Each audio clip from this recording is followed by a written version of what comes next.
Bonjour à tous et bienvenue dans ce tutoriel où on va réaliser la séquence que vous venez de voir en introduction. Cette séquence a été réalisée principalement en utilisant le logiciel After Effects et Photoshop. Et tout de suite, je vous propose de regarder l'animatique qui est comme un storyboard animé du projet, tout du moins la séquence qui correspond à ce que vous venez de voir.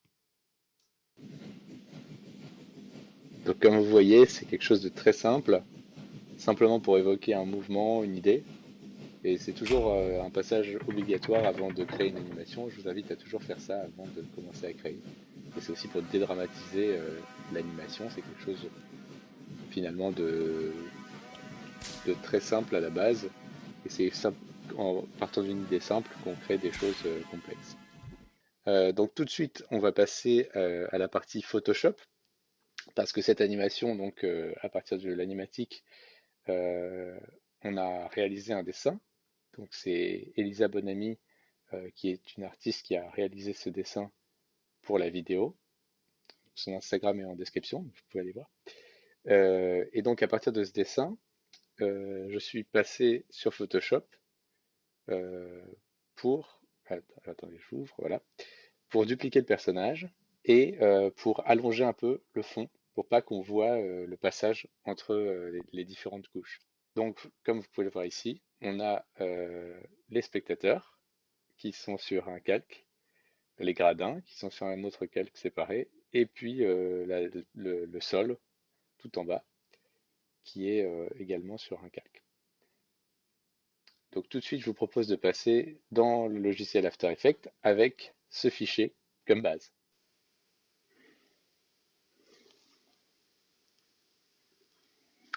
Je crée donc ma nouvelle composition. T'enregistres là? Oui.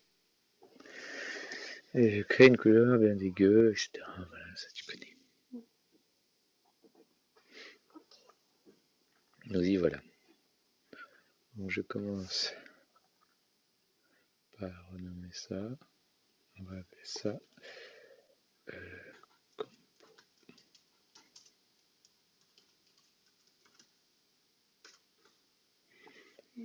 voilà.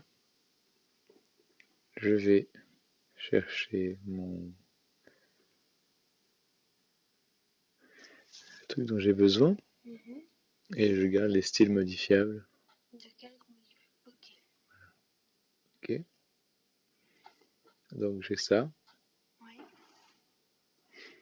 Très bien. Spectateur, gradin.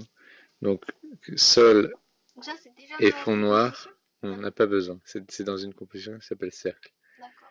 Et sol et fond noir, on n'en a pas besoin, donc on les enlève. Et donc en fait, on peut retourner dans compo principal et importer celle-là. Voilà. On retourne dans la compo principale et on importe cercle Ouais, dans la compo principale. ouais. Ok. Donc ça, je vais passer cercle en calque 3D. Donc t'appuies sur le petit carré. Oui, pour qu'il soit modifiable dans les 3 dimensions. Là, du coup, je peux changer la position sur l'axe Z de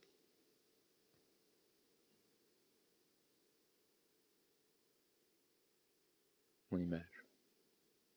Là, tu dézoomes. Non, je ne dézoome pas, je change la position.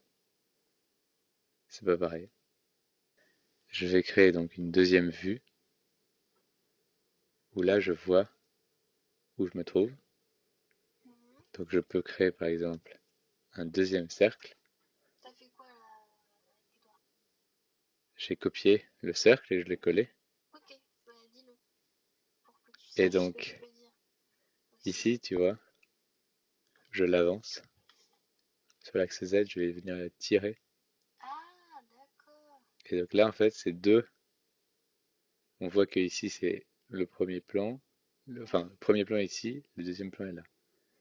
Ce que je peux faire, c'est faire une rotation.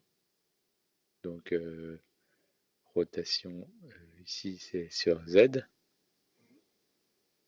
et donc la tourner un peu pour qu'on ait l'impression que ce ne sont pas exactement dans le même axe. Ouais, ouais. Voilà. Et derrière, donc, bah, j'ai envie qu'il y en ait quand même un certain nombre, donc je vais copier ces deux-là, Coller. les coller, changer la position encore, je vais les mettre Oh, plus en au avant. milieu. Ah oui. Soit je peux les mettre au milieu, Oh, ouais, je peux les mettre comme ça, voilà.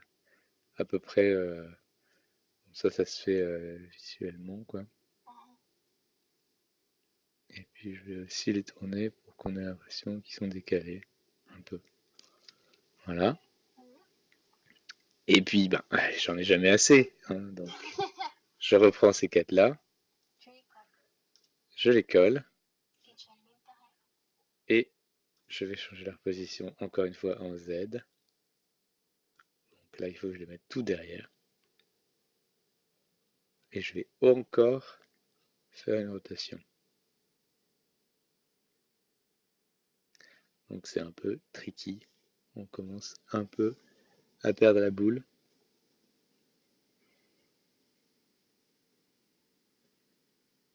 Ah ouais, Là, c'est j'y vais à fond. monochrone. J'y vais à fond, voilà. Et là, j'y suis. Hop, je rotationne tout ça en Z. Voilà. Là, on commence à avoir quelque chose de bien. Mhm. Mais si on veut que ça dure très longtemps, on peut encore en rajouter. D'accord. Là, pour ce tutoriel, on va s'arrêter là, je pense. Oui, parce que comme ça, on montre aussi le mouvement de la caméra. Après, Voilà. c'est pas très difficile. Non, c'est pas très difficile. Est-ce qu'on montre l'importation d'une séquence d'images pour en bas? Peut-être, ça peut être utile, ouais. Ok. Donc, ce qu'on va faire, c'est qu'on va importer une séquence d'images, fichier, importer, fichier. Et là, j'ai justement ici une séquence qui s'appelle Échirol, qui est en 3 images. Donc, je l'importe et on voit ici le petit symbole qui veut dire séquence d'images. Ah oui, carrément. Là, Parce que tu as je cliqué fais sur le carré, interpréter un séquence métrage d'image quand tu as importé. Et c'était principal, bien numéroté. c'est ça. Et là, je veux pas que ça aille trop vite non plus. Donc, je vais définir 3 images par seconde. Ça va faire 1, 2, 3. D'accord. Donc là, j'ai ça. Mhm.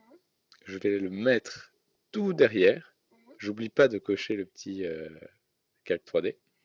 Mhm. Et là, hop, position en Z. Donc là, je peux venir ici, attraper l'axe Z et youp, je vais le pousser tout en bas. Ah, Voilà, comme ça. l'axe Z. Donc ici, on voit, hop, en fait, il faut imaginer que là, on est sur le côté et qu'on a tous les calques qui sont là. Je le mets tout derrière. En 2D, on a le X et le Y et on rajoute la troisième dimension qui est le Z, Qui nous donne la profondeur. profondeur. Donc voilà, on peut faire soit aller chercher ici dans Calque, créer, soit simplement faire un clic droit, créer, caméra. Oh, Voilà, donc là, on a tous les paramètres de caméra, on n'a pas besoin d'aller chercher plus loin que ça. Je conseille de prendre une caméra à un nœud, parce que c'est la caméra la plus simple. La caméra à 2 nœuds, en fait, elle peut être bougée sur 2 axes. La caméra à un nœud peut être bougée que sur un axe.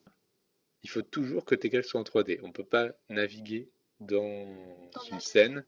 Il faut que les calques soient cochés en calque 3D. Sinon, la caméra ne prend pas en compte. D'accord. Donc là, elle est venue de se placer ici. Tout Notre en haut. caméra, tout en haut tout en haut, voilà, de là où on se trouvait, et on va pouvoir naviguer comme ça dedans. Ce que je conseille, c'est d'aller dans Calque, créer un objet nul. Un objet nul. C'est vraiment rigolo ça. Un objet nul. Une carotte un peu. L'objet nul, c'est-à-dire que ouais, l'objet nul, en fait, tu peux très bien changer d'objet nul. Je peux le virer et après, voilà. Et ça va pas m'obliger à virer ma caméra et à tout repartir de zéro, etc. Je Mhm. prends ici l'icône de sélection du parent, je Mhm. glisse et je la parente à l'objet nul. C'est-à-dire que le parent de la caméra, c'est l'objet nul 1. Et donc là, j'ai plus que à passer mon objet nul en calque 3D, toujours, sinon ça va pas me permettre de naviguer, hein. Et je peux changer la position de mon objet nul qui va changer en même temps la position de ma caméra. Oui. Donc, je mets un point de position au départ, je mets mon objet nul tout en haut, tout en haut, tout en haut. Voilà, à peu près ici. Je pense que Oui. là, ouais. Là, il faudrait qu'on voit pas Le vert. le vert. Hein, c'est notre objectif. C'est moche. Voilà, c'est pas ce Ok. qu'on voulait. Le vert, c'est bon. Et maintenant, je vais aller à 30 secondes, par exemple, Mhm. simplement. Et j'y vais. Hop. Donc là, pour pas perdre de temps, je prends l'axe Z et bim, voilà. Ah, il faut qu'à 30 secondes, il soit tout là. Rapide. 30 secondes, je veux qu'il soit là. Voilà. Ok. Alors, on voit qu'il y a un problème. Pourquoi? Parce que au départ, notre séquence d'image, elle était présente. Le problème, c'est que elle dure que 3 une seconde. secondes. Enfin non, c'est une image, 3 images par seconde. Donc elle dure que une seconde. Il y a 3 images dans ma séquence. Ah oui, elle dure qu'une seconde. Alors là, c'est vraiment intéressant. C'est un tutoriel qui permet de voir tous les trucs un peu chiants. Un peu tricky. Voilà. Donc là, il faut qu'elle dure 30 secondes. Sinon, moi, je voudrais qu'elle se joue en boucle. Mhm. Comment je vais faire ça? Alors c'est d'abord, on va utiliser ce qu'on appelle un remappage temporel. Donc calque, Oui. temps, Mhm. activer le remappage temporel. Ou le raccourci si tu veux, mais non. Le convecteur temporel. Qu'est-ce que c'est le remappage temporel? En gros, c'est un nouvel effet qui s'ajoute et il place 2 points, un point de début et un point de fin, tout simplement. Ça sert juste à dire ça c'est le début, ça c'est la fin. D'accord. Donc voilà, je peux naviguer entre les deux. Et donc, entre ces 2 points, on va s'en servir pour faire. Donc, j'appuie sur le petit chronomètre Du remappage. en appuyant sur la touche Alt. Je Ok. viens sur le chronomètre et tout en maintenant la touche Alt, je clique dessus Oui. et j'ouvre le panneau d'expression Du remappage. du remappage. Pour l'instant, il n'y a rien dessus. C'est juste Time Remap. Je l'enlève. C'est juste quoi? Time Remap, il est marqué Time Time Remap. remap. Je l'enlève, je supprime. Et je vais rentrer donc. Bon, ça, c'est donc des expressions, ce qu'on appelle des expressions. En fait, c'est des petits bouts de code que Mhm. tu peux ajouter pour te simplifier la vie et pas avoir à tout animer toi-même ou à devoir dupliquer des choses. Tu rentres des expressions. Bien. L'expression pour jouer en boucle, Oui. sur un remappage temporel, on met loop majuscule à O, out, Loop out. parenthèse, parenthèse. Donc là, parenthèse ouverte, parenthèse fermée, Kiss kiss. point virgule. Ah, Voilà. point virgule. Et là, hop, c'est ajouté. On voit qu'elle est là. Voilà, voilà. S'il me dit rien, c'est qu'il n'y a pas de problème. Si jamais j'avais écrit un truc aberrant, il me le dira et il va s'afficher une Il erreur. avait écrit un truc aberrant. Voilà. Je peux refermer ça. Et maintenant, aux joies, je peux tirer. Oh, Et ça va se jouer en boucle sur toute la durée que j'ai demandé. wow. Donc là, on peut voir. On fait play. On fait Je play. vais pas mettre un gros pour bien voir. C'est assez lent quand même, hein, malgré tout. On pourrait peut-être aller jusqu'à 20, éventuellement. Ça pourrait se faire. Une chose qu'on pourrait vouloir rajouter et qui Mhm. va transformer la scène complètement, c'est une lumière. Ah oui, ah oui. Donc toutes mes surfaces vont projeter des ombres. Si je rajoute une lumière, donc là je vais repasser en 2 vues, parce que sinon ça va devenir très vite insupportable. Toujours être en 2 vues quand tu fais de la 3D, puisque After Effects n'étant pas fait pour faire de la 3D, C'est chiant. ça devient insupportable. Je mets une lumière blanche parce que on est en noir et blanc, donc Ok. c'est mieux. Et donc j'ai le choix entre plusieurs types de lumière ambiante, créer une lumière globale, on va dire, concentrée, parallèle, ponctuelle. Ponctuelle, ça va être du coup un point de lumière à 360 qui va éclairer partout. Mm. Concentré, ça va plutôt être un cône. Mhm. C'est peut-être ça qu'on veut parce qu'on est dans un cirque. Mm. On peut toujours changer entre temps. Ok. Les paramètres après, tu fais ce On, que tu veux on avec. ira après. Voilà. L'intensité, ça va être la force de ta lumière. Si tu mets à 100%, Ça va être dur. ça va être très très fort. Tu peux aller 200, comme tu veux. Angle du cône, là, 180, c'est pas mal. Contour progressif du cône, 50%. On pourra ajuster après. Donc on va quand même changer ça. Je recommence. Option lumière. Donc angle du cône. En fait, ça, c'est la lumière qu'on voit sur le côté. Et si je fais la rotation en Y, on voit ici, ça l'oriente. Et là, ça l'oriente comme ceci. Et là, ça l'oriente comme cela. D'accord. Ah, c'est marrant. C'est marrant, spot. Ah ouais, mais on peut faire des trucs trop bien avec ça. Oui, Genre, on avait vu, mais non, c'est vrai, je suis là. Ah non, je suis. voilà. Je voudrais que ce soit bien en face. Donc comme ça. Voilà, c'est parfait. Et donc là, ce que je peux faire, c'est changer l'intensité. Bah oui, parce qu'il y avait moins de lumière que quand on n'avait pas de lumière. Là, au moins, il y a de la lumière. On peut faire ça. Et quelque chose d'important, c'est que je vais prendre tous mes cercles Mhm.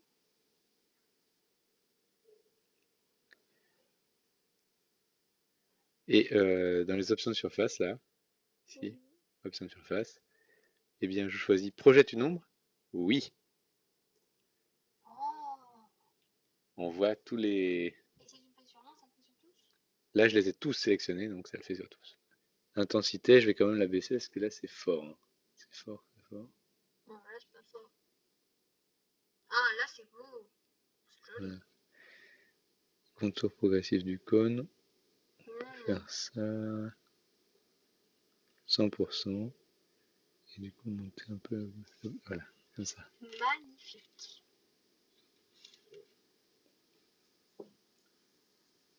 Donc, si je relance, bien entendu, ça prend du temps, comme c'est avec. Bon, là, tu fais play avec l'espace, la barre espace. Oui,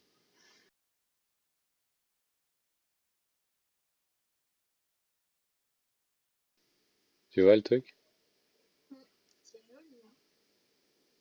Et un truc qu'on pourrait ajouter, un dernier truc avant de quitter cette vidéo, euh, c'est prendre l'objet nul, j'appuie sur R pour ouvrir l'onglet de rotation, transformation de rotation, Hmm. et ici je peux faire une rotation sur l'axe Z par exemple, qui peut être assez jolie si j'ai envie. Vers 15 secondes. On va faire une petite rotation comme ceci, pas trop parce que sinon ça va être la gerbe. Et c'est parti, là, bon, ça va encore prendre des plombs, mais en fait, la caméra va légèrement pivoter en même temps qu'elle avance. Hmm. Après, sur le fond, là, je suis un peu déçu, mais en même temps, il faut aller vite. On pourrait alterner un rang sur deux. Là, ils sont un peu tous les uns au-dessus des autres, mais voilà. Mais oui, mais ça, oui. Mais ça, c'est au moment de faire la compo, t'as montré comment orienter, enfin changer la position, tout ça. Non, c'est changer la position et ensuite tu changes l'orientation. Voilà. Voilà. Maintenant, j'exporte ça juste pour montrer à la fin ce que ça donne. Donc, ah oui, important, parce que là, du coup, la personne qui va voir cette vidéo ne sait pas comment exporter. Donc, fichier exporté, Mhm. ajouter à la file d'attente de rendu. Mhm. Là, c'est vraiment le chemin classique Mhm. pour exporter. J'ajoute à la file d'attente de rendu. Ici, donc, on voit compo principal, ça veut dire que c'est cette compo-là dans laquelle je suis Mhm. qui est en train qui va être rendu. Mhm. Rendu optimal, bon, ça c'est très bien. Ce que je fais souvent, je clique ici sur module de sortie. Ici, donc on voit qu'on est en format QuickTime, c'est bien, c'est ce qu'on veut. Option de format, et là je change, je me mets en Apple ProRes 422 High Quality. Et si on est en PC, c'est Là pareil. aussi, sur PC, ben, on peut se mettre en DC, DVC Pro HD ou rester en animation. En fait, l'animation, ça va être un fichier qui va être non compressé à fond avec tout dessus. Donc ça peut facilement peser, genre là pour une séquence de 30 secondes, on va être autour de 4 gigas. 3-4 gigas, bon, c'est Et si tu le un mets peu la en mort. DVC Pro, ça va. Si tu le mets en DVC Pro ou en là, Apple ProRes, ça va rester raisonnable, même si ce sera très lourd. On pourra quand même compresser après, mais bon, ça reste acceptable et en même temps la qualité elle est pas bousillée, quoi. Donc on peut y aller. Ok. Et là donc une fois que j'ai fait tout ça, là ici je peux choisir mon chemin. Bon, je le mets sur mon bureau, je le nomme pas, et puis je fais rendu. Et là, c'est parti. On se retrouve juste après le rendu.